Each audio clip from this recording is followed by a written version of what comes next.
ஒரு காட்டுப்பகுதியில ஒரு முயல் வாழ்ந்துட்டு வந்துச்சு. அதுக்கு நிறைய நண்பர்கள் இருந்தாங்க.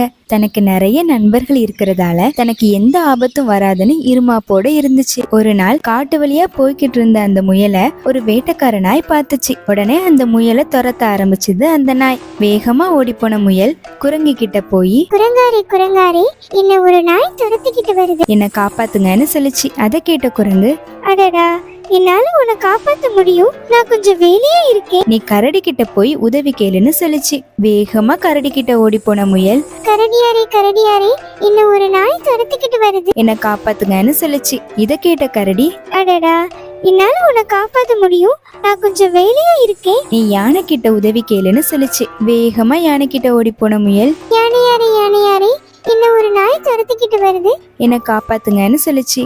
இதை கேட்ட யானை, அடடா, என்னால உன்னை காப்பாத்த முடியும், நான் கொஞ்சம் வேலையா இருக்கேன். நீ வேற யார்கிட்டயாவது போய் உதவி கேளுன்னு சொல்லிச்சு. யாருமே உதவ வராததால ரொம்ப சோர்வான முயல் நாய் வந்து தன்னை பிடிச்சாலும் பரவாயில்லன்னு மெதுவா நடக்க ஆரம்பிச்சது. அப்பதான் மரத்து மேல இருந்த ஒரு எலி, முயலி முயலி, அங்க பாரு, கீழே என்னோட வலை இருக்கு, அதுக்குள்ள போய் தப்பிச்சுக்கன்னு சொல்லிச்சு. உடனே எலி வலைக்குள்ள போன முயல் வேட்டை நாய்கிட்ட இருந்து தப்பிச்சிடுச்சு. அப்பதான் முயலுக்கு புரிஞ்சுது, நமக்கு நிறைய நண்பர்கள் இருக்காங்கங்கிறது நமக்கு முக்கியம் இல்ல, நமக்கு ஒரே ஒரு நண்பன் இருந்தாலும் உண்மையான நண்பனா இருக்கணுங்கிறது.